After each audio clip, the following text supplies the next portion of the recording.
அல்ஹம்துலில்லாஹி ரப்பில் ஆலமீன் நஹ்மதுஹு வ நஸ்தஈனுஹு வ நஸ்தக்ஃபிருஹு வ நஊது பில்லாஹி மின் ஷுரூரி அன்ஃபுஸினா வ மின் ஸய்யிஆத்தி அமாலினா மை யஹ்திஹில்லாஹு ஃபலா முதில்ல லஹு வ மை யுضلل ஃபலா ஹாதிய லஹு வ அஷ்ஹது அன் லா இலாஹா இல்லல்லாஹு வஹ்தஹு லா ஷரீக லஹு வ அஷ்ஹது அன்ன முஹம்மதன் அப்துஹு வ ரசூலுஹு அம்மா பஅத்.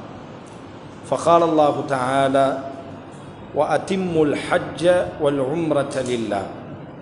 وقال نبينا صلى الله عليه وسلم الحجاج وفد الله أو كما قال عليه الصلاة والسلام. اللهم صل على محمد وعلى آل محمد كما صليت على إبراهيم وعلى آل إبراهيم إنك حميد مجيد. اللهم بارك على محمد وعلى آل محمد كما باركت على إبراهيم وعلى آل إبراهيم في العالمين إنك حميد مجيد.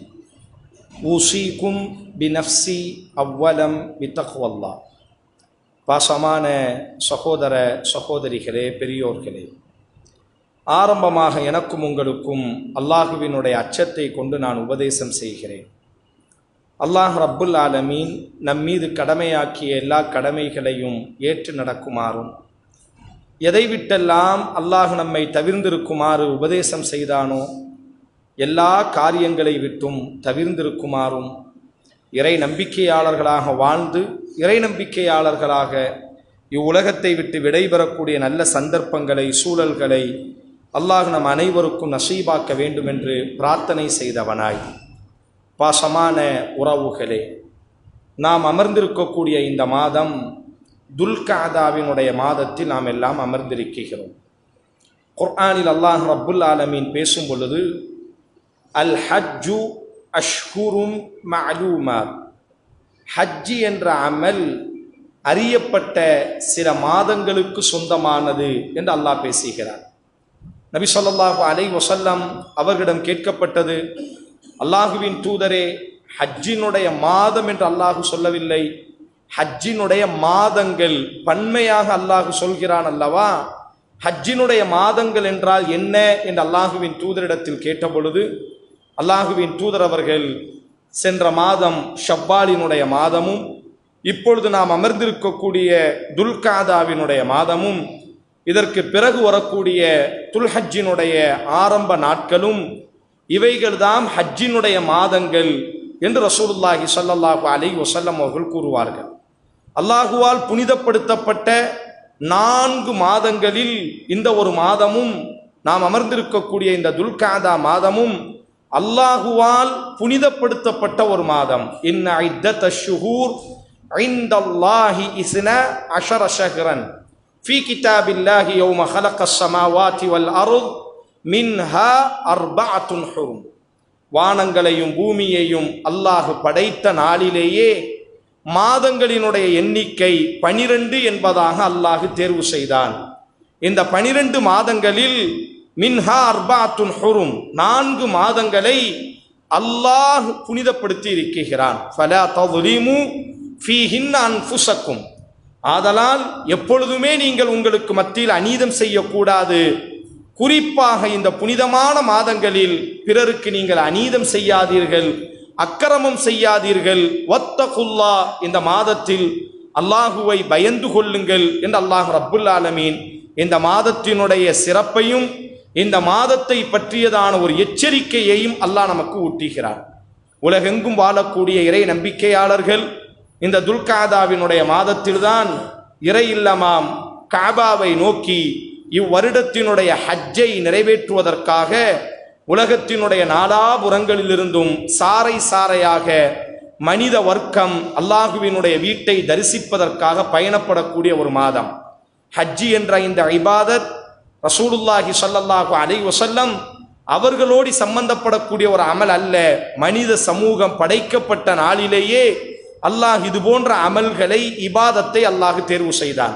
நாம் தொழக்கூடிய தொழுகைகள், நாம் நோக்கக்கூடிய நோன்புகள், நாம் கொடுக்கக்கூடிய தான தர்மங்கள், அதுபோன்று இந்த ஹஜ்ஜி என்ற இந்த அமல், இது ஆரம்ப மனிதனிடத்திலிருந்து அல்லாஹுவால் ஏற்பாடு செய்யப்பட்டது.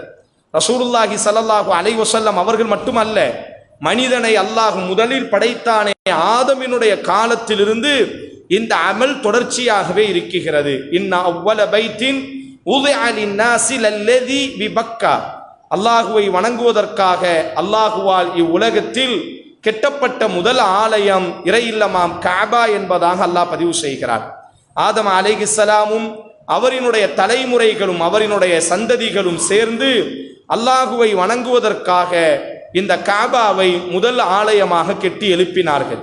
நீண்ட கால மனிதர்கள் அங்கு தரிசித்தார்கள், அல்லாஹுவை வணங்கி கொண்டிருந்தார்கள். சில 1000 ஆண்டுகளுக்கு பிறகு மனித சமுதாயம் அல்லாஹுவிற்கு இணை வைத்ததினால் அல்லாஹு பெரிய பேரழிவுகளை உலகத்தில் அல்லாஹ் ஏற்படுத்தினான்.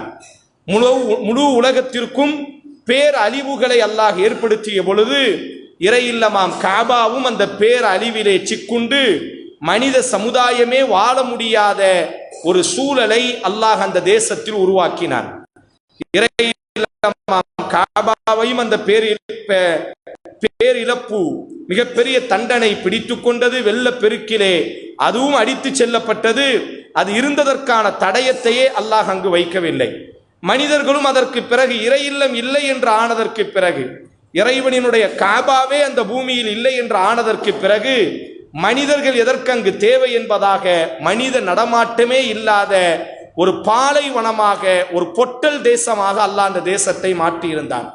ஆனாலும் அல்லாஹ்வுக்கு ஒரு ஆசை, மீண்டும் அந்த பூமியிலே அல்லாஹ்வுக்கான ஒரு ஆலயம் கெட்டி எழுப்பப்பட வேண்டும் என்பதை அல்லாஹ் விரும்பி இப்ராஹீம் அலைஹிஸ்ஸலாம் அவர்களை அல்லாஹ் ரப்புல் ஆலமீன் ஈராக்கிலே பிறக்க வைக்கிறார்.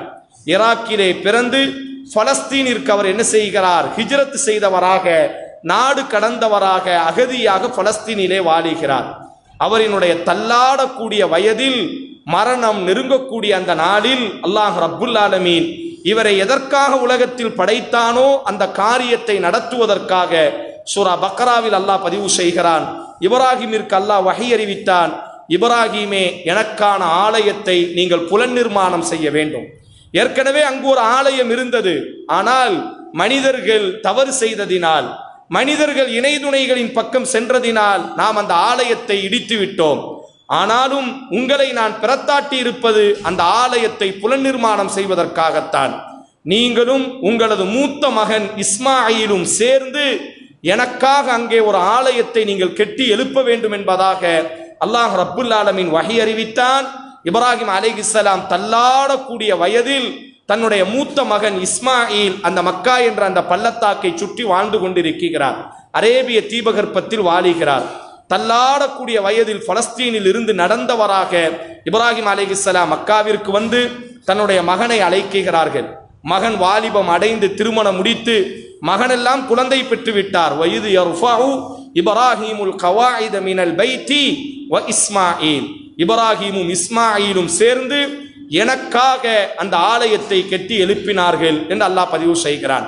மலைகளை உடைத்து ஆங்காங்கே இருக்கக்கூடிய மலைகள், பொதுவாக அந்த கஅபாவை சுற்றி நீங்கள் பார்த்தீர்களேயானால் பெரும் பெரும் மலைகளாகத்தான் இருக்கும். தங்களினுடைய கரங்களால் மலைகளை உடைத்து இப்ராஹிம் அலைஹிஸ்ஸலாம் அல்லாஹுவை நினைவு கூர்ந்தவராக, அல்லாஹுவை துதித்தவராக இஸ்மாயில் ஒவ்வொரு செங்கலையும் தூக்கி கொடுக்கும் பொழுது இது அல்லாஹுவினுடைய ஆலயம் புலன் நிர்மாணம் செய்யப்படுகிறது. நீண்ட காலம் இந்த ஆலயம் பூமி பந்தில் இருந்தது. நீண்ட காலத்திற்கு பிறகு இந்த ஆலயம் இடித்து தகர்க்கப்பட்டது. மீண்டும் அல்லாஹ் ரப்புல் ஆலமீன் இந்த ஆலயத்தை கெட்டி எழுப்பக்கூடிய ஒரு சந்தர்ப்பத்தை, முதல் ஆலயத்தை புலன் நிர்மாணம் செய்யக்கூடிய ஒரு சந்தர்ப்பத்தை, பைத்துல்லா அல்லாஹுவினுடைய வீட்டை புலன் நிர்மாணம் செய்யக்கூடிய ஒரு சந்தர்ப்பத்தை அல்லாஹ் நமக்கு நல்கி இருக்கிறான் என்ற சந்தோஷத்தில் அல்லாஹுவை துதித்தவர்களாக அந்த ஆலயத்தை கெட்டி எழுப்புகிறார்கள். இப்ராஹிம் அலைஹிஸ்ஸலாம் கேட்கிறார்கள், அல்லாஹுவே, ஆலயம் கெட்டி எழுப்பப்பட்டு விட்டது, நான் என்ன செய்ய வேண்டும்? எப்படி இந்த மக்களுக்கு அழைப்பு கொடுப்பது? ஜும்மாவிற்கு இப்பொழுது முஅத்தின் அவர்கள் பாங்கு கொடுத்தார்கள், மனிதர்களே ஜும்மா தொழுகைக்கு வாருங்கள் என்பதாக. குர்ஆன் சூரத்துல் ஹஜ் என்ற அத்தியாயத்தில் அல்லாஹ் பேசுகிறான்.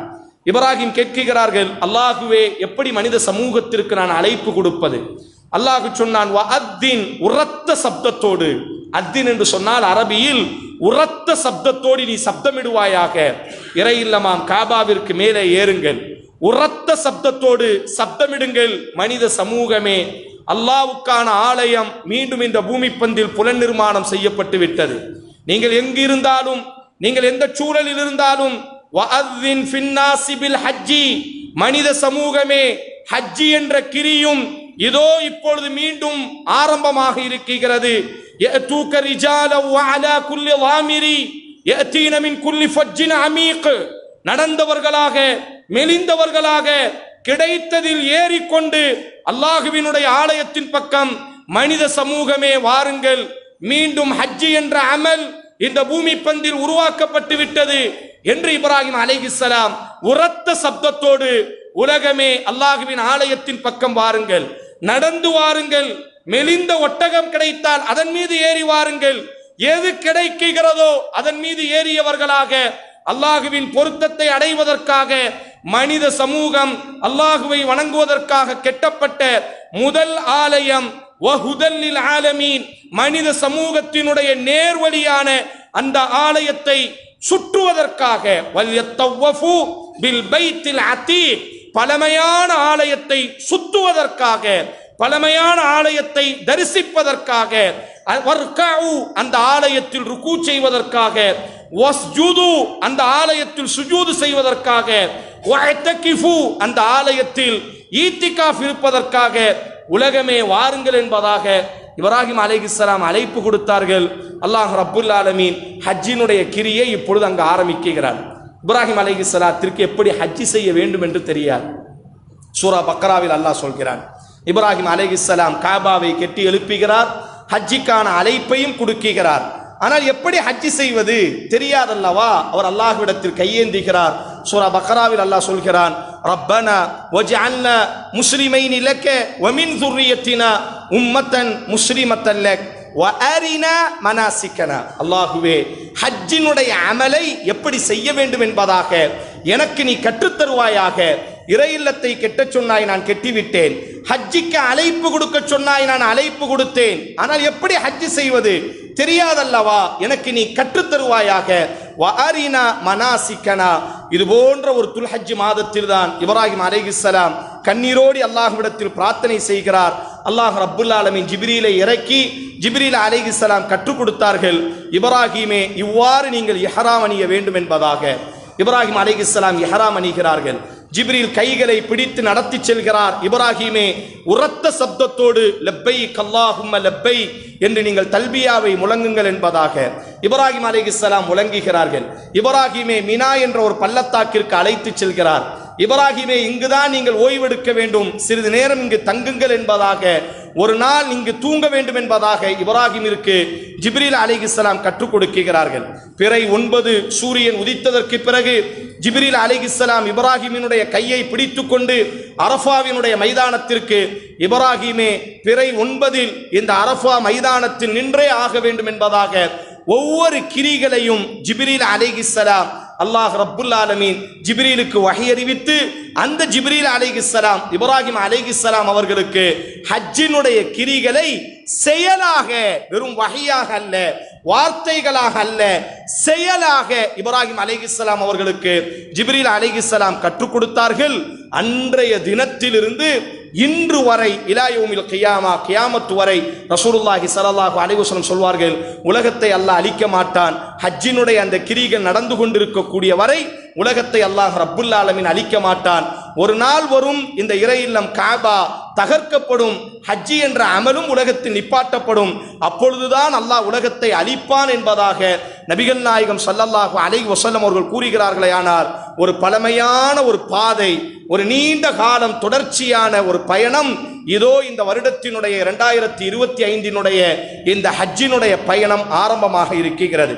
பொதுவாக ஹஜ்ஜி என்பது ஆசையோடு சம்பந்தப்பட்டது, வெறுமனையாக பொருளாதாரத்தோடு சம்பந்தப்பட்டது அல்ல. நேசத்தோடு, காதலனை சந்திப்பதற்கு ஒரு மனிதன், காதலன் நேசனை சந்திப்பதற்கு ஒரு மனிதன் என்ன செய்ய மாட்டான், சோர்வு அடைய மாட்டான். அதுபோன்ற ஆசையோடு சந்திக்கக்கூடிய, ஆசைப்பட்டு நேசத்தால் கிடைக்கக்கூடிய ஒரு பாக்கியம் தான் இந்த ஹஜ்ஜி என்ற பாக்கியம். ரசூலுல்லாஹி ஸல்லல்லாஹு அலைஹி வஸல்லம் அவர்கள் கூறுவார்கள், அல் ஹுஜ்ஜாஜு வஃதுல்லாஹ், ஹஜ்ஜி செய்யக்கூடியவர் அல்லாஹுவினுடைய விருந்தாளியாக, அல்லாஹுவினுடைய பொறுப்பில் இருக்கிறார். இந்த அஜாபகும், அவர் எதை கேட்டாலும், ஒரு விருந்தினர் நம்முடைய வீட்டுக்கு வருகிறார், அவர் எதை கேட்டாலும் நாம் கொடுப்போம். ஹஜ் செய்யக்கூடியவர் லுயூஃபுர் ரஹ்மான், ரஹ்மானினுடைய விருந்தினர்கள். அதைத்தான் ரசூலுல்லாஹி ஸல்லல்லாஹு அலைஹி வஸல்லம் விருந்தினராக அல்லாஹுவினுடைய வீட்டிற்கு அவர் விருந்து உபச்சாரம் செய்ய செல்கிறார். அவர் விருந்து உபச்சாரத்திலே கலந்து கொள்ள செல்கிறார். இந்த அஜாபகும், எதை அந்த விருந்தாளி கேட்டாலும் விருந்து கொடுக்கக்கூடிய அல்லாஹ் உடனே அவருக்கு செயல்படுத்தி காட்டுவான். அவர் மன்னிப்பு கேட்டாலும் அல்லது அவர் பிறருக்கு மன்னிப்பு கேட்டாலும் அல்லாஹ் ரப்புல் ஆலமீன் அவரினுடைய மன்னிப்பை கபூல் செய்கிறான் என்பதாக ரசூலுல்லாஹி ஸல்லல்லாஹு அலைஹி வஸல்லம் அவர்கள் கூறுகிறார்கள். அம்மா ஆயிஷா ரலியல்லாஹு அன்ஹா ஸஹீஹுல் புகாரியில இந்த செய்தி வருகிறது. அல்லாஹுவின் தூதரே, உலகத்தில் நான் மிகப்பெரிய ஒரு அமலாக பார்ப்பது அல்லாஹுவின் பாதையில் போராடக்கூடிய போராட்டத்தை நான் ஒரு பெரிய அமலாக நான் காணுகிறேன். நாங்களும் உங்களோடு போராட்ட களத்திற்கு வரட்டுமா என்பதாக ஆயிஷா ரலியல்லாஹு அன்ஹா அவர்கள் கேட்டபொழுது ரசூலுல்லாஹி ஸல்லல்லாஹு அலைஹி வஸல்லம் தன்னுடைய மனைவிக்கு சொன்னார்கள், இல்லை ஆயிஷா, போராடுவதை காட்டிலும் அல்லாஹுவின் பாதையில் உயிர் துறப்பதை காட்டிலும் ஒரு மேன்மையான ஒரு அமலை நான் உனக்கு அறிவித்து தரட்டுமா? ஆயிஷா ரலியல்லாஹு சொன்னார்கள், அறிவித்து தாருங்கள். அல் ஹஜ்ஜும் மப்ரூர், ஏற்றுக்கொள்ளக்கூடிய நன்மைகளால் அலங்கரிக்கக்கூடிய ஹஜ் இருக்கிறது, எல்லா அமலை காட்டிலும் அதுதான் மிக உயர்ந்தது, அதற்கு நிகர் ஒரு அமல் இல்லை என்பதாக நபிகள் நாயகம் ஸல்லல்லாஹு அலைஹி வஸல்லம் அவர்கள் அமல்களிலேயே மிக மிக உயர்ந்த ஒரு அமல் என்பதாக அல்லாஹுவின் தூதர் கூறுகிறார்கள்.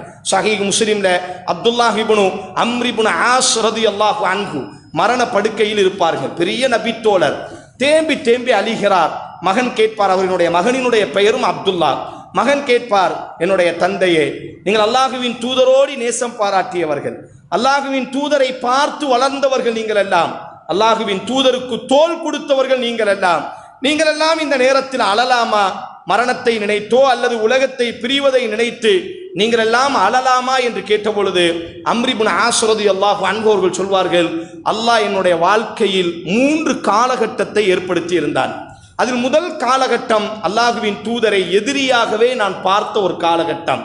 ஒரு நாள் அல்லாஹ் அன்றைய காலத்தில் எனக்கு மரணத்தை தந்திருந்தால் நான் நிரந்தர நரகவாதியாக மாறியிருப்பேன். அல்லாஹுவின் தூதரை எதிரியாக பார்த்து, அல்லாஹுவின் தூதரினுடைய சித்தாந்தத்தை எதிரியாக பார்த்து நீண்ட காலம் அல்லாஹுவின் தூதருக்கு எதிரியாக சிம்ம சொப்பனமாக நின்ற ஒரு காலகட்டம். அந்த காலகட்டத்தில் நான் மரணித்திருந்தால் நான் நிரந்தர நரகவாதி. அல்லாஹ் அந்த காலத்திலிருந்து அல்லாஹ் என்னை மீட்டெடுத்தான். இரண்டாவது ஒரு காலகட்டம், என் அன்பு மகனே, அல்லாஹுவின் தூதரினுடைய கரத்தை பிடித்து ஈமானை ஏற்றுக்கொள்வதற்காக நானும் ஹாலித் இப்னு வலீதும் அல்லாஹுவின் தூதரினுடைய சபைக்கு சென்ற அந்த நாள் அல்லாஹுவின் தூதர் எங்களுக்கு இஸ்லாத்தை கற்றுத்தந்தார்கள். மனப்பூர்வமாக நானும் இஸ்லாத்திற்குள்ளாக நுழைய வேண்டும் என்று நினைத்தேன். அல்லாஹுவின் தூதர் கரம் நீட்டினார்கள். நான் கரம் நீட்டினேன். அல்லாஹுவின் தூதரும் கரம் நீட்டினார்கள்.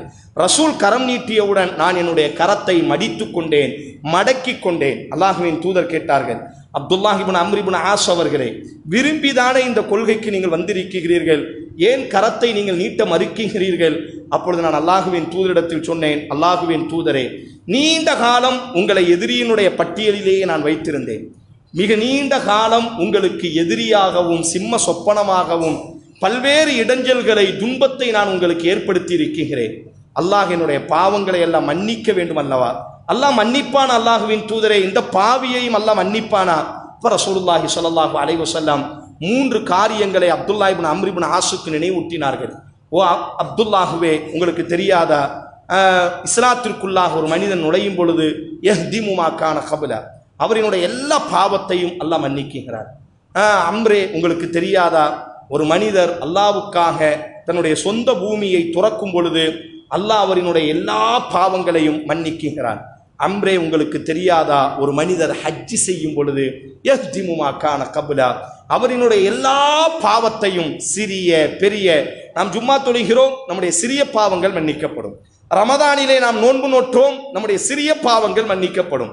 நாம் செய்யக்கூடிய அமல்கள் எல்லாம் நம்முடைய சிறிய பாவங்களுக்குத்தான் பரிகாரமே தவிர நம்முடைய வாழ்க்கையில் நடந்திருக்கக்கூடிய எல்லா பாவங்கள், அது சிறிய பாவம், பெரிய பாவம், ரகசியமானது, வெளிப்படையானது, மன் ஹஜ்ஜ ஃபலம் யர்ஃபுஸ் வலம் யஃப்சுக் ரஜஅ கயௌமி வலதத்து உம்முஹு. யார் ஹஜ் செய்வாரோ, கெட்ட வார்த்தை பேசாமல், கெட்ட செயல்களில் ஈடுபடாமல், நன்மையான முறையில் யார் ஹஜ் செய்வாரோ அன்று பிறந்த பாலகனாக. சஹீஹுல் புகாரில இந்த செய்தி வருகிறது. ஒரு குழந்தை இன்னைக்கு பிறக்குகிறது என்று சொன்னால் அந்த குழந்தைக்கு கெட்டது தெரியாது, அந்த குழந்தை கெட்டதை யோசித்திருக்காது, அந்த குழந்தையினுடைய தலையில் எந்த ஒரு தீமையும் எழுதப்பட்டிருக்காது. அதைத்தான் ரசூல் சொன்னார்கள், ஹஜ் செய்யக்கூடியவரினுடைய எல்லா பாவமும் மன்னிக்கப்படும். அன்று பிறந்த பாலகனாக, ஒரு புது படைப்பாக அல்லாஹ் அவரை படைத்து வீட்டுக்கு மீட்டு கொண்டு வருகிறான் என்பதாக நபிகள் நாயகம் ஸல்லல்லாஹு அலைஹி வஸல்லம் அவர்கள் கூறுகிறார்களே. ஆனால் இந்த ஹஜ்ஜி என்ற அமல் நம்மை பரிசுத்தப்படுத்தக்கூடியது, நம்முடைய தலையெழுத்தை புரட்டக்கூடியது, நம்முடைய பிறப்பினுடைய நாம் இத்தனை ஆண்டு காலம் செய்த அத்தனை பாவத்தையும் மன்னித்து ஒரு குழந்தையாக அல்லாஹ் நம்மை மீட்டெடுக்கக்கூடிய ஒரு அமல் இந்த ஹஜ்ஜி என்ற அமல். ஒரு கால் இந்த ஹஜ்ஜில் நாம் மரணித்தாலும் கூட ரசூலுல்லாஹி ஸல்லல்லாஹு அலைஹி வஸல்லம் அவர்களினுடைய காலத்தில் ஒரு நபித்தோழர் ரசூலுல்லாஹ் ஓடி ஹஜ்ஜி செய்வதற்காக அரஃபா மைதானத்தில் இஹ்ராமை அணிந்தவராக நிற்பார். ரசூலுல்லாஹ் ஓடி உரையாடுதலை எல்லாம் கேட்டுவிட்டு தன்னுடைய வாகனத்திற்கு மேலாக, குதிரைக்கு மேலாக ஏறுவதற்காக செல்லும் பொழுது அந்த குதிரை கொஞ்சம் விலகிவிடும். உடனே அவர் கீழே விழுந்து விடுவார். நபித்தோழர்கள் ஓடி போய் தூக்கும் பொழுது அவரினுடைய உயிர் பிரிந்து விட்டது. வாகனத்தில் ஏறும் பொழுது தவறுதலாக வாகனம் இடறி அவர் கீழே விழுகிறார். அவர் இஹ்ராமிலே அரஃபா மைதானத்தில் ஹஜ்ஜினுடைய கிரிகளை நிறைவேற்றக்கூடிய நேரத்தில் நிற்கிறார். அவர் இறந்து விடுகிறார். அல்லாஹுவின் தூதருக்கு முன்பாக அவர் ஜனாசா கொண்டு வரப்படுகிறது. அல்லாஹுவின் தூதர் சிறிது நேர யோசனைக்கு பிறகு, பொதுவாக ஒரு ஜனாசாவை நாம் என்ன செய்வோம் என்று சொன்னால், குளிப்பாட்டும் பொழுது நறுமணத்தை தடவி குளிப்பாட்டுவது சுண்ணாவாக இருக்கும். கற்பூரங்களை கொண்டு, நல்ல நறுமணமிக்க சோப்புகளை கொண்டு தடவி குளிப்பாட்டுவது சுண்ணாவாக இருக்கும். அல்லாஹுவின் தூதர் அப்பொழுதே அதைத்தான் செய்தார்கள். ஆனால் அல்லாஹுவின் தூதர் சொல்வார்கள், வேண்டாம், இவரை நீங்கள் குளிப்பாட்டுங்கள், ஆனால் எந்த ஒரு நறுமணத்தையும் என்ன செய்ய வேண்டாம், இவர் மீது தடவி விட வேண்டாம். பொதுவாக குளிப்பாட்டு முடித்ததற்கு பிறகு வெளியிலிருந்து புதிய ஆடைகளை கொண்டு கஃபன் செய்வது மிக ஏற்றமானது. வெள்ளை ஆடைகளை, வெளியிலிருந்து புதிய ஆடைகளை கொண்டு என்ன செய்வது, 3 துணிகளை கொண்டு ஆண் ஜனாசாவாக இருந்தால் கஃபன் செய்ய வேண்டும். அல்லாஹுவின் தூதர் சொல்வார்கள், இவருக்காக எந்த ஒரு பிரத்யோகமான ஆடையையும் காசு கொடுத்து வாங்காதீர்கள், வெளியிலிருந்து எந்த ஒரு கஃபனையும் நீங்கள் எடுக்காதீர்கள். இவர் ஏற்கனவே 2 ஆடை அணிஞ்சிருக்கிறார்ல, கீழே ஒரு இசார் வேஷ்டி அணிஞ்சிருக்கிறாரு, மேலே ஒரு துண்டு போத்திருந்தார்ல, இந்த 2ஐ கொண்டே அவரை கஃபன் செய்யுங்கள். கஃபனினுடைய ஏற்றமான சுன்னா என்னவென்று சொன்னால், கஃபன் செய்ததற்கு பிறகு தலையையும் முகத்தையும் மொத்தமாக மூடி கெட்டிவிட வேண்டும். இதுதான் ரசூலுல்லாஹி ஸல்லல்லாஹு அலைஹி வஸல்லத்தினுடைய காலமாக இந்த உம்மத்து செய்து வரக்கூடிய ஒரு அமல். ஆனால் ரசூல் ஸல்லல்லாஹு அலைஹி வஸல்லம் அவருக்கு கஃபன் செய்யும் பொழுது சொல்வார்கள், அவரினுடைய தலையை திறந்தே வையுங்கள், அவரினுடைய முகம் திறந்தே இருக்கட்டும். அல்லாஹுவின் தூதர் ஸல்லல்லாஹு அலைஹி வஸல்லம் அவருக்காக ஜனாசா தொழுகை நடத்தி அவரை அடக்கம் செய்ததற்கு பிறகு நபித்தோழர்கள் கேட்பார்கள், அல்லாஹுவின் தூதரை, ஒரு மனிதர் மரணித்தால் காலமாக நறுமணத்தை தடவி நாம் அவரை குளிப்பாட்டுகிறோம். குளிப்பாட்டியதற்கு பிறகு புத்தாடையை அணிந்து அந்த ஆடையிலும் நறுமணம் தடவுவதுதான் நம்முடைய மார்க்கத்தினுடைய வழிமுறை. இறுதியாக அவர் முகத்தோடு சேர்த்து தலையையும் மூடிதானே நாம் கெட்டுவோம். ஆனால் எல்லாம் வித்தியாசமாக இருக்கிறது. இவர் விஷயத்தில் மட்டும் அவர் அணிந்திருந்த ஆடையிலேயே நாம் குளிப்பாட்டினோம். எந்த ஒரு பிரத்யோகமான நறுமணத்தையும் நாம் அவருக்கு தடவவில்லை. அந்த ஈர ஆடையை கொண்டே நாம் அவரை கஃபன் செய்தோம். அந்த கஃபன் செய்ததற்கு பிறகும் எந்த ஒரு நறுமணத்தையும் நாம் அவருக்கு தடவவில்லை. அவர் முகமும் தலையும் திறந்தவாறாகவே நாம் அவரை தொழுகை நடத்தி அடக்கம் செய்கிறோமே, என்ன காரணம் அல்லாஹுவின் தூதரே?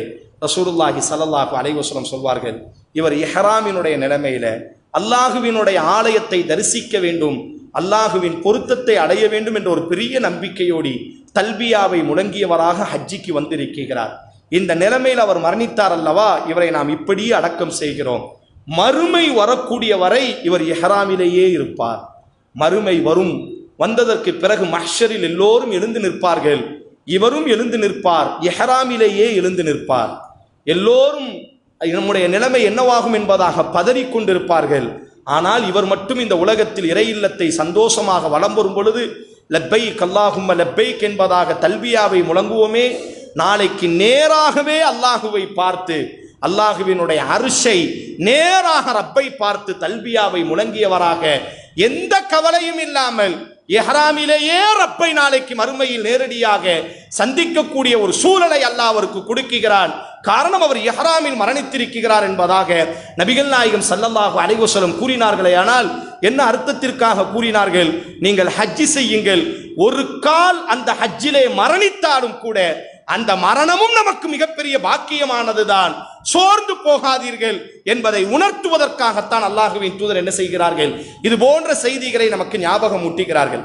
ஆதலால் என் அன்பான பெற்றோர்களே, என் அன்பான சகோதர சகோதரிகளே, எவ்வளவுதான் இந்த சமூகத்தில் விழிப்புணர்வுகள் வந்தாலும் கூட இந்த ஹஜ்ஜினுடைய அமல் விஷயத்தில் மட்டும் நாம் மிக பொடும்போக்காகவே இருக்கிறோம். ஒரு 4 லட்சம் நம்முடைய கையில் இருக்குமே, ஆனால் அவர் மீது ஹஜ்ஜி கடமை. உமர் ரலியல்லாஹு அன்ஹுவாக இருந்தால் ஹஜ்ஜி கடமையாகி ஒருவர் ஹஜ்ஜி செய்யாவிட்டால் வமாகுமுல் முஸ்லிம், நீ என்ன முஸ்லிம் என்பதாக கேட்பார்கள். நீ என்ன முஸ்லிம்? அல்லாஹ் உனக்கு ஹஜ்ஜ கடமையாக்கி இருக்கிறான் அல்லவா? மற்ற அமல்களை போன்ற அல்ல இது. இது காதலனை சந்திக்கக்கூடிய ஒரு அமல், அல்லாஹ்வினுடைய வீட்டை தரிசிக்கக்கூடிய அமல்.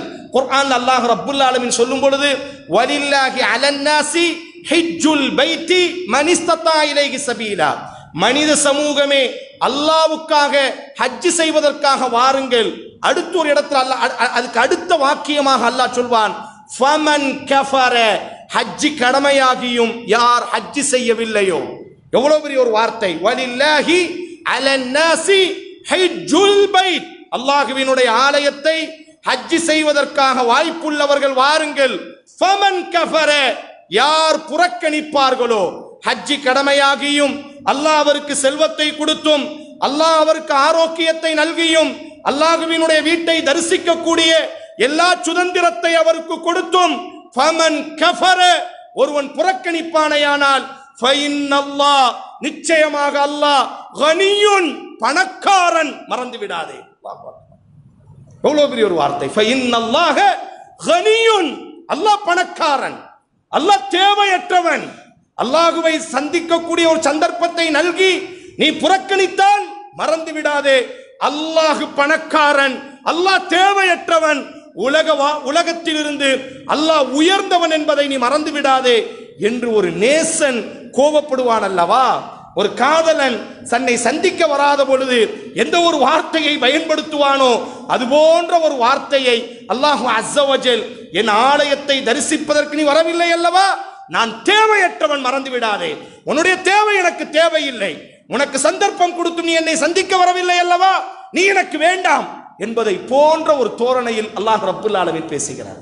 ஆதலால் அன்பான உறவுகளே, காசு பணம் எதுவும் நமக்கு தேவையில்லை. அல்லாஹ் நாடினார், நேசன் அவன் வீட்டுக்கு நம்மை அழைக்க வேண்டும் என்று நாடினால், அல்லாஹும்ம லா மானிஅ லிமா அதைத் வலா முஅத்திய லிமா மனஅத், கொடுத்தவன் அதாவது யார் கொடுத்தால் தடுக்க முடியாதோ, யார் தடுத்தால் கொடுக்க முடியாதோ அந்த அல்லாஹ் அல்லவா நம்முடைய இரட்சகன். மனப்பூர்வமாக அல்லாஹ்விடத்தில் நாம் பிரார்த்தனை செய்யும் பொழுது நிச்சயமாக அல்லாஹ் ரப்புல் ஆலமீன் நம்மை அழைத்து செல்வான். சிறு பிராயத்திலேயே நம்முடைய குழந்தைகளுக்கு ஹஜ்ஜினுடைய ஆசைகளை தூண்ட வேண்டும். சிறு சிறு சேமிப்புகளை, இஸ்லாமிய வரலாறுகளை நீங்கள் படித்து பார்த்தால் சின்ன சின்ன குருவியை போன்று சேமித்தவர்களாக அல்லாஹ்வினுடைய ஆலயத்திற்கு ஹஜ்ஜி செய்வதற்காக பயணப்பட்ட எத்தனையோ இஸ்லாமிய நேசர்கள் இருக்கிறார்கள். அதனால் அன்பான உறவுகளை அல்லாஹ் ரப்புல் ஆலமீன் செய்யக்கூடிய ஒரு பெரிய ஒரு பாக்கியம், ஹஜ்ஜினுடைய ஒரு பாக்கியம். நாமும் ஆசைப்பட வேண்டும், ஹஜ்ஜிக்காக நாமும் முயற்சி செய்ய வேண்டும். முயற்சி நம்முடையதாக இருக்கும் பட்சத்தில் உண்மையான முறையில் நாம் நேசம் வைப்போமேயானால், அல்லாஹ்விடத்தில் பிரார்த்தனை செய்வோமேயானால் நிச்சயமாக அல்லாஹ் ரப்புல் ஆலமீன் நம்மை அந்த ஹஜ்ஜினுடைய அந்த பயணத்திற்கு அல்லாஹ் அழைத்து செல்வான். மீண்டும் அல்லாஹ் ரப்புல் ஆலமீன் யாருக்கெல்லாம் ஹஜ்ஜி செய்யக்கூடிய ஆற்றலை அல்லாஹ் கொடுத்திருக்கிறானோ அவர்கள் மிக விரைவாக, இந்த வருடம் இல்லை என்று சொன்னாலும் கடந்து விட்டது, வரக்கூடிய வருடமேனும் ஒரு 4 லட்சம் நம்மிடத்தில் இருக்குமேயானால் அரசாங்கத்தை நாம் என்ன செய்ய முடியும்? அழகான முறையில் ஆரோக்கியம் இருக்கும் பொழுதே நம்மால் என்ன செய்துவிட முடியும்? ஹஜ்ஜி செய்ய முடியும். ஆதலால் வாய்ப்பு இருக்கக்கூடியவர்கள், ஆரோக்கியம் இருக்கக்கூடியவர்கள், பொருளாதாரம் இருக்கக்கூடியவர்கள் அதை தவிர்த்து கொள்ளாதீர்கள். சந்தர்ப்பம் கிடைக்கும் பொழுதெல்லாம் ஹஜ்ஜி செய்யுங்கள். குறிப்பாக ஒரு சிறிய ஒரு அறிவிப்பு இந்த ஹஜ்ஜை பற்றி. ஒவ்வொரு வருடமும் இந்திய அரசாங்கமும் சவுதி அரசாங்கமும் இணைந்து ஹஜ்ஜிக்காக இந்திய அரசாங்கம் ஒதுக்கக்கூடிய கோட்டா என்பது 1,75,000. இந்த வருடம் ஒதுக்கப்பட்டிருந்த கோட்டா என்பது 1,75,000 கோட்டாவை ஒதுக்கியிருந்தார்கள். ஒவ்வொரு வருடமும் எண்ணிக்கைகள் கூடும் குறையும். அதில் 1,25,000 கோட்டா என்பது இந்திய அரசாங்க ரீதியாக பயணப்படக்கூடிய அரசாங்க கோட்டா என்று சொல்வோம், ஹஜ்ஜி கமிட்டி என்று சொல்கிறோம் அல்லவா. பாக்கி இருக்கக்கூடிய 52,000 தொச்சம் கோட்டாக்கள் தனியார் மூலியமாக ஹஜ்ஜி செய்யக்கூடியவர்கள். இந்த 1,25,000 அரசாங்கம் மூலியமாக, இந்திய அரசாங்கத்தின் மூலியமாக ஹஜ்ஜி செய்யக்கூடியவர்களுக்கு எந்த சிரமமும் இல்லை. இந்த வருடம் அவர்களுக்கான விசா வந்துவிட்டது, அவர்களுக்கான விமான டிக்கெட் வந்துவிட்டது. அல்ஹம்துலில்லாஹ், இதுவரை எந்த சிரமமும் இல்லை, இனியும் எந்த சிரமமும் இல்லை. சிறந்த முறையில் அவர்கள் ஹஜ்ஜிக்கான எல்லா ஏற்பாடுகளும் தயாராகிவிட்டது. இன்ஷா அல்லாஹ் நாடும் பட்சத்தில் அவர்கள் அனைவரும் 1,25,000 நபர்களும் ஹஜ்ஜி செய்வார்கள். அல்லாஹ் ரப்புல் ஆலமீன் ஆரோக்கியத்தோடு அவர்களை நம்முடைய ஊருக்கு, நம்முடைய நாடுகளுக்கு அல்லாஹ் அழைத்து வர வேண்டும். பாக்கி இருக்கக்கூடிய 52,000 கோட்டாக்கள் என்பது தனியார் மூலியமாக செய்யக்கூடிய ஹஜ். இந்த வருடம் 52,000 இந்த ஹாஜிகளினுடைய தனியார் மூலியமாக பயணம் செய்யக்கூடிய இந்த ஹாஜிகளினுடைய ஹஜ்ஜி என்ற அமல் என்பது கேள்விக்குறியாக ஆகியிருக்கிறது. இதுவரை எந்த ஒரு உத்தரவாதமும் இல்லை. யாரை குற்றம் சொல்வது என்று தெரியவில்லை. நிறுவனங்களை கேட்டால் நாங்கள் அரசாங்கத்திற்கு காசு கெட்டிவிட்டோம் என்று சொல்கிறார்கள். அரசாங்கத்தை கேட்டோம் என்று சொன்னால் இல்லை, நிறுவனங்கள் சொன்ன தேதியில் காசுகளை கெட்டவில்லை என்பதாக சொல்கிறார்கள். சவுதி அரசாங்கத்தை எடுத்துக்கொண்டோம் என்று சொன்னால் சமீப காலமாக மிகப்பெரிய அளவில் இந்த ஹஜ்ஜி உம்ராவிற்கெல்லாம் நெருக்கடிகளை ஏற்படுத்தி இருக்கிறது. பாதுகாப்பு காரணங்களை காரணம் காட்டி, உலகத்தினுடைய சூழல்களை காரணம் காட்டி, காரணம் பல நாடுகளில் இருந்து பயணிகளாக வருகிறார்கள், அவர்களினுடைய பாதுகாப்பை காரணம் காட்டி பல்வேறு நெருக்கடிகளை ஏற்படுத்தி இருக்கிறது. அதனால் இந்த வருடம் இந்த 52,000 ஹாஜிமார்கள் ஹஜ்ஜி செய்ய வேண்டும் என்று நியத்து வைத்தவர்கள் என்பவர்கள் இந்த வருடம் அவர்கள் ஹஜ்ஜி செய்வதற்கு வாய்ப்பு இருக்கிறதா என்பது ஒரு கேள்விக்குறியாகத்தான் இருக்கிறது.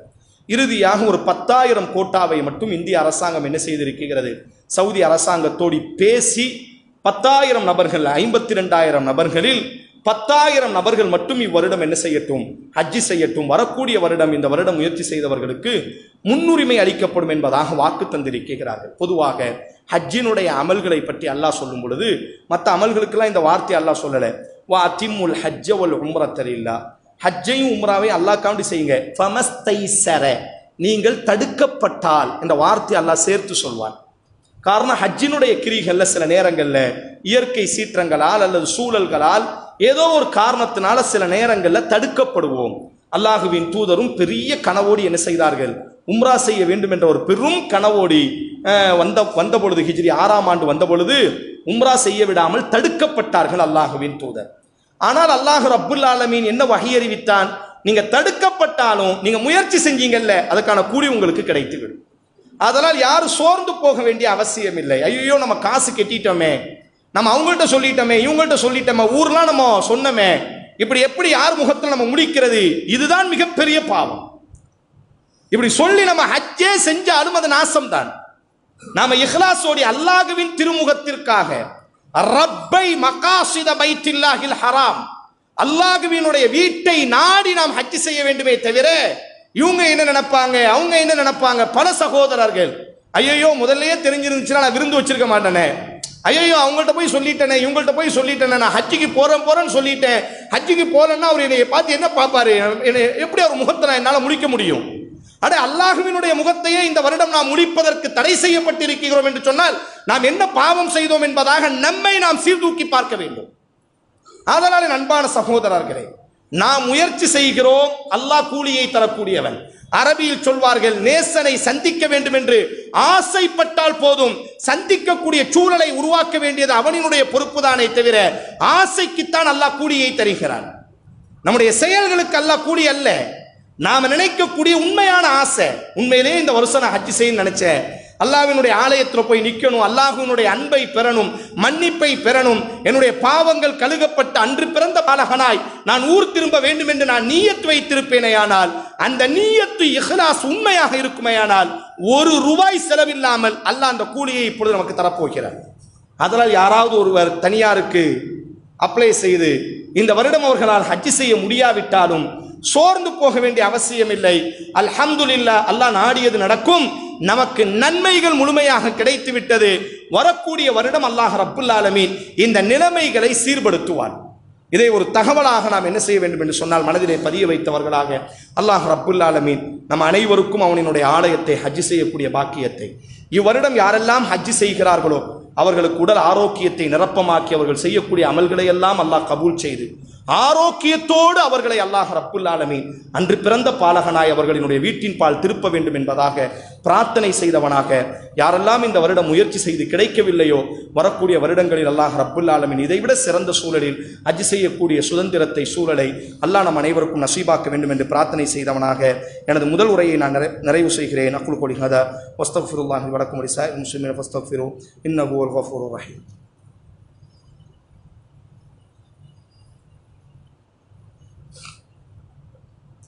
அல்ஹம்துலில்லாஹ் அஸ்ஸலாத்து வஸ்ஸலாமு அலா அஷ்ரஃபில் அன்பியா வல் முர்சலீன் வ அலா ஆலிஹி வ ஸஹ்பிஹி அஜ்மாயின் அம்மா பஅத். பாசமிகு சகோதர சகோதரிகளே, நாம் வாழக்கூடிய நம்முடைய இந்திய திருநாடு என்பது சமீபமாக சில நாட்களாக போரினுடைய மேகங்கள் சூழ்ந்த ஒரு சூழலை நாம் எல்லாம் அவதானிக்கிறோம். உலகத்திலே நம்முடைய நாடுதான் வலிந்து எந்த ஒரு நாட்டின் மீதும் இதுவரை போர் தொடுத்ததே கிடையாது. இதுவரை இந்த நாடு, நம்முடைய நாடு மட்டும்தான் எந்த ஒரு நாட்டின் மீதும் வலிந்து என்ன செய்ததில்லை என்று சொன்னால் போர் தொடுத்ததில்லை. மாறாக போர் செய்ய வேண்டிய நிர்பந்தங்களை நம்முடைய நாட்டுக்கு பல முறைகள் பல அண்டை நாடுகள் ஏற்படுத்தி இருக்கின்றார்கள். அதில் சமீப காலமாக நடைபெற்ற பகல்காமில் நடைபெற்ற அந்த தீவிரவாத தாக்குதல் என்பது எந்த ஒரு மனித சமூகத்தாலும் ஏற்றுக்கொள்ளவே முடியாத ஒரு தாக்குதல். பொதுவாக எந்த ஒரு தீவிரவாத குழுவும் கூட என்ன செய்ய மாட்டார்கள், சுற்றுலா பயணிகளின் மீது அவ்வளவு இலகுவாக தாக்குதல் நடத்த மாட்டார்கள். காரணம், அவர்கள் எல்லாம் நெருக்கடியாக நிற்பவர்கள், கையில் எதுவுமே இல்லாமல் சந்தோஷத்தை பகிர்ந்து கொள்வதற்காக வந்தவர்கள். திருமணம் முடித்த சந்தோஷத்தை பகிர்ந்து கொள்வதற்காக, குழந்தை பிறந்த சந்தோஷத்தை பகிர்ந்து கொள்வதற்காக, தங்களினுடைய வேலையில் கிடைத்த அந்த உயர்வை பகிர்ந்து கொள்வதற்காக, சுற்றுலாவுக்கு பின்னால் ஒரு சின்ன மகிழ்ச்சி இருக்கும் அல்லவா, மகிழ்ச்சியை அடைவதற்காக வந்தவர்களை எந்த ஒரு ஆயுதமும் இல்லாமல் நெருக்கடியாக நின்றவர்களின் மீது குறிப்பார்த்து மிக கொடூரமான ஒரு தாக்குதல் நடைபெற்றது. நாம் எல்லோரும் கண்டித்தோம். யோசிக்கவே முடியாத அளவிற்கு மிகப்பெரிய கொடுமைகள் அந்த கொடுமைகள். அதில் ஒரு சகோதரி மார்ச் 16 அவங்களுக்கு திருமணம் நடைபெறுகிறது. ஒரு வாரத்துக்கு முன்னாடி திருமணம் நடக்குது. மன அறையில் மணமகனாய் பார்த்தவனை ஒரு வாரத்திற்கு பிறகு பிண அறைக்கு அந்த பெண்மணி என்ன செய்தால் அனுப்பி வைத்த கொடுமைகளை எல்லாம் நாம் பார்த்தோம். இது நடந்ததற்கு பிறகு அன்றைய தினத்திலிருந்து தீவிரவாதம் வெளியிலிருந்து என்ன செய்கிறது என்று சொன்னால் எல்லை தாண்டிய பயங்கரவாதம் நம்முடைய நாட்டை அச்சுறுத்திய பொழுது அன்றைய தினத்திலிருந்தே நம்முடைய அரசாங்கம் எல்லை தாண்டி அந்த பயங்கரவாதத்தை முறிக்க வேண்டும் என்ற அடிப்படையில் கருத்து வேறுபாடுகள் இருக்கின்றது. கட்சி ரீதியாக கொள்கை ரீதியாக கருத்து வேறுபாடுகள் இருந்தாலும் கூட பொதுவாக நாம் இந்த நாட்டை சார்ந்திருக்கிறோமோ நம்முடைய மார்க்கமும் அதைத்தான் சொல்கிறது. உண்ட வீட்டுக்கு நாங்கள் ரெண்டகம் செய்துவிடவே கூடாது. நம்முடைய எல்லையை பாதுகாப்பது இது மதத்திற்காக நடைபெறக்கூடிய ஒரு யுத்தமும் அல்ல. நேற்றைய தினம் நம்முடைய எதிரி நாடு நம்முடைய நாட்டின் மீது தாக்குதல் நடத்திய பொழுது 16 நபர்கள் மரணித்தார்கள். அதில் 9 நபர்கள் முஸ்லீம்கள் தான், இந்தியாவை சார்ந்த முஸ்லீம்கள் மரணித்திருக்கிறார்கள். அவனும் முஸ்லீம் என்ற அடிப்படையில் அவன் முஸ்லீம்னு பார்த்துலாம் சுடவும் இல்லை. நேற்று நடந்த அந்த தாக்குதலை நீங்கள் எடுத்துக்கொண்டீர்களே, ஆனால் அவன் மதத்தின் அடிப்படையில் எல்லாம் அவனும் ஒரு அரசியலுக்காக, ஒரு நிலத்திற்காக, அவனினுடைய இருப்புக்காக, இப்படி யுத்தங்கள் என்பது மதத்திற்காக தற்பொழுது நடைபெறவில்லை. நாம் முதலில் ஆழமாக புரிய வேண்டும். இந்த நேரத்தில் இந்திய முஸ்லீம்களாகிய நாம் மிக நிதானமாக நாம் சார்ந்திருக்கக்கூடிய நாட்டை நேசித்தவர்களாக அந்த நாட்டினுடைய இராணுவத்திற்கு பக்கபலமாக இருக்க வேண்டும். நம்முடைய எழுத்துகளோ நம்முடைய பேச்சுகளோ பார்ப்பவர்கள் எல்லாம் நம்மை ரெண்டகம் செய்பவர்களாக பார்க்கக்கூடிய அடிப்படையில் உணர்ச்சி தெரியாத பல சகோதரர்கள் இது ஏதோ முஸ்லீம்களுக்கு நடக்கக்கூடிய ஒரு யுத்தத்தை போன்று, மத யுத்தத்தை போன்று அறியாத பல சங்கிகளும் இதைத்தான் செய்கிறார்கள்.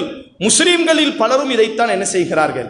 அதனால் இது போன்ற வாதங்களுக்குள்ளாக நாம் செல்லாமல் பொதுவாக போர் என்பது நாம் எல்லாம் வளர்ந்து வரக்கூடிய நாடுகள். போர் என்பது ஒன்றுமில்லாத பிச்சைக்கார நாடுகளுக்கு வேண்டுமேயானால் போர் என்பது ஒரு தகுமான காரணமாக இருக்கலாம்.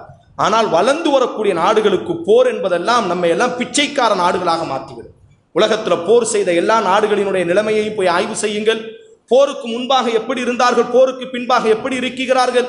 அதனால் போர் என்பது வளர்ந்து வரக்கூடிய நம்மை போன்ற இந்திய நாட்டுக்கெல்லாம் ஒரு பெரிய பாதிப்பையும் ஏற்படுத்தும். முடிந்த அளவிற்கு போரை தவிர்க்க வேண்டும். ஆனால் எதிரிகள் போரை திணிக்கும் பொழுது நாம் சார்ந்திருக்கக்கூடிய நாட்டின் ஆய்வாளர்களாக, ஆதரவாளர்களாக நம்முடைய குரலும், நம்முடைய முழக்கமும், நம்முடைய ஆற்றலும் நம்முடைய இராணுவத்திற்கு துணையாக இருக்க வேண்டுமே தவிர ஏதோ மத துவேஷமாக நாம் மாறும் பட்சத்தில் அது மிகப்பெரிய ஒரு தவறாக, மிகப்பெரிய ஒரு கேவலமான ஒரு செயலாக பார்க்கப்பட்டுவிடும். இரண்டாவதாக, அமைதிக்காக நாம் பிரார்த்தனை செய்வோம். நம்முடைய நாடு, நான் ஆரம்பத்தில் சொன்ன அடிப்படையில் வளரக்கூடிய நாடுகள், போரெல்லாம் இல்லாமல் யார் இந்த பகல்காமிலே ஈடுபட்டார்களோ மிக கடுமையாக அவர்கள் தண்டிக்கப்பட வேண்டும் என்பதில் மாற்று கருத்து இல்லை. அதே நேரம் நாம் இங்கே உட்கார்ந்து கொண்டு நாம் ஈஸியாக எழுதி கொள்ள முடியும். ஆனால் அந்த எல்லைகளில் இருக்கக்கூடிய மாநிலத்தினுடைய மக்களினுடைய நிலைமையை யோசித்து பாருங்கள். குண்டடி சப்தத்தோடு, ஏவுகணையினுடைய சப்தத்தோடி, அவர்களினுடைய ஒவ்வொரு நாளும் அந்த துப்பாக்கி சத்தத்தோடி அவர்கள் குழந்தைகளினுடைய மனநிலையை யோசித்து பாருங்கள். மிகப்பெரிய பாதிப்பை உளவியல் ரீதியாக, பொருளாதார ரீதியாக மாற்றிவிடும்.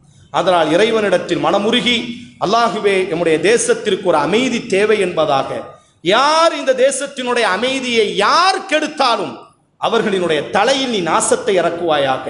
மதங்களை கடந்து அமைதியாக, ஒற்றுமையாக வளரக்கூடிய ஒரு சந்தர்ப்பத்தை எங்களுக்கு நீ நல்குவாயாக. எங்களினுடைய தேசத்தை காக்கக்கூடிய அனைவரையும் நீ காத்து பாதுகாப்பாயாக என்று பிரார்த்திக்க வேண்டிய கடமையிலும் நாம் என்ன செய்கிறோம், இருக்கின்றோம்.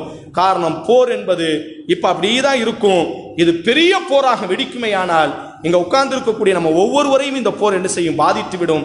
அதனால் அல்லாஹ் ரப்புல் ஆலமீன் நம்முடைய தேசத்திற்கும் உலகெங்கும் அல்லாஹ் ரப்புல் ஆலமீன் அமைதியை நல்க வேண்டும். தீவிரவாதம், பயங்கரவாதத்தின் பெயரால் யாரெல்லாம் இது போன்ற காரியங்களில் ஈடுபடுவார்களோ, யார் இதை வைத்து அரசியல் செய்வார்களோ, இவர்கள் அனைவரையும் அல்லாஹ் ரப்புல் ஆலமீன் அவனினுடைய தண்டனையின் பார்வையை கொண்டு தண்டிக்க வேண்டும் என்பதாகவும், அமைதியாக, மகிழ்ச்சியாக நாமும் நம்முடைய தலைமுறையும் வாழக்கூடிய நல்ல சூழலை அல்லாஹ் நம்முடைய தேசத்திற்கு உருவாக்க வேண்டும் என்று பிரார்த்தனை செய்தவனாக, நம்முடைய மஸ்ஜிது சார்பாக ஒரு சிறிய ஒரு அறிவிப்பு. கூட்டு குர்பானிக்காக நம்முடைய மஸ்ஜிது தக்வா ராமநாதபுரம் மஸ்ஜித் 2025க்கு கூட்டு குர்பானிக்காக தேர்வு செய்திருக்கக்கூடிய தொகை ஒரு மாட்டுக்கு 4500 ரூபாய் என்பதாக தேர்வு செய்திருக்கிறார். 7 நபர்களிடத்தில் வசூல் செய்யப்பட்டு தரமான மாடுகள் வாங்கப்பட்டு அந்த அடிப்படையில் என்ன செய்யப்படும், மார்க்கம் சொன்ன அடிப்படையில் குர்பானி கொடுக்கப்படும். ஒரு மாட்டினுடைய தொகை 4500 ரூபாய். பல நேரங்களில் வெளிநாடுகளில் இருப்போம், வெளி ஊர்களில் இருப்போம், ஆடு வாங்கி நம்ம கொடுக்கணும்னு ஆசைப்படுவோம். ஆனால் நம்முடைய வீட்டு சூழல் ஆடுகளை வளர்த்து கொடுக்க முடியாத ஒரு நிர்பந்தம் சூழல் இருக்கும் என்று சொன்னால் ஒரு ஆட்டினுடைய தொகை 15000 என்பதாக தீர்மானித்திருக்கிறார்கள். உங்களால் ஆடு வாங்கி கொடுக்க முடியவில்லை, ஆனால் ஆடு கொடுக்கக்கூடிய ஆற்றல் இருக்கிறது என்று சொன்னால் 15000 நம்முடைய மஸ்ஜிதுக்கு நீங்கள் கொடுத்தீர்களே, ஆனால் குர்பானிக்கு தரமான அந்த ஆடுகளை வாங்கி அவர்கள் என்ன செய்வார்கள், உங்கள் பெயரிலே ஆட்டுக்காக 15000 என்பதாகவும், மாட்டினுடைய கூட்டு குர்பானிக்காக, ஆடு என்பது ஒருத்தர் தான், அதில் கூட்டு கிடையாது, மாட்டிலே 7 நபர்கள் கூட்டு சேர்ந்து கொள்ளலாம். அந்த அடிப்படையில் மாட்டு குர்பானிக்காக 4500 ரூபாய் என்பதாக ராமநாதபுரம் மஸ்ஜித் தக்வா ஜமாத் என்ன செய்திருக்கிறது, தேர்வு செய்திருக்கிறது. வாய்ப்பு இருக்கக்கூடிய அன்பர்கள் இதையும் பயன்படுத்திக் கொள்ளுங்கள். அல்லாஹும்ம ஸல்லி அலா முஹம்மது வ அலா ஆலி முஹம்மத் கமா ஸல்லைத அலா இப்ராஹிம் வ அலா ஆலி இப்ராஹிம் இன்னக ஹமீதும் மஜீத். அல்லாஹும்ம பாரிக் அலா முஹம்மத் வ அலா ஆலி முஹம்மத் கமா பாரக்த அலா இப்ராஹிம் வ அலா ஆலி இப்ராஹிம் இன்னக ஹமீதும் மஜீத். அல்லாஹும்ம ஆமின்னா ஃபி அவ்தானினா ரப்பனா ஆத்தினா ஃபித் துன்யா ஹஸனத்தன் வ ஃபில் ஆখিরাতি ஹஸனத்தன் வ கினா அஸாபன்னார். அல்லாஹும்ம ர்ஸுக்னா ஹஜ்ஜன் மப்ரூரா வ ஸஅய்யன் மஷ்கூரா وذنبا مغفورا ودعاء مستجابا لله يا رب العالمين. ربنا آتنا في الدنيا حسنة وفي الآخرة حسنة وقنا عذاب النار. إن الله يأمر بالعدل والإحسان وإيتاء ذي القربى وينهى عن الفحشاء والمنكر والبغي يعظكم لعلكم تذكرون. اذكروا الله العظيم يذكركم واشكروه على نعمه يزدكم ولذكر الله أكبر والله يعلم ما تصنعون.